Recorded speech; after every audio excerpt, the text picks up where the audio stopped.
ไม่กล้าเคยรักเมียแน่วแน่ไม่แปลเปลี่ยนพันเมื่อมาเจอเธอเก็บเธอคือจนใจไว้วันลุงเอ๋ยรอรักกันเบ่งบานอยู่ที่กลางใจวันนี้มีใจแบ่ง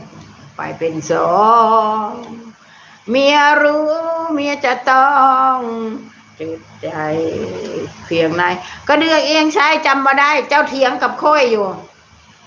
แต่ค่อยก็ไม่ได้ถือเจ้าดอกเพราะเจ้ากำลังหน้ามืดนี่คงจะเสียใจขอไก่เธอขอลาจริงแต่ค่อยจำได้ฉันต้องอกหักก็เพราะรักถึงเมีย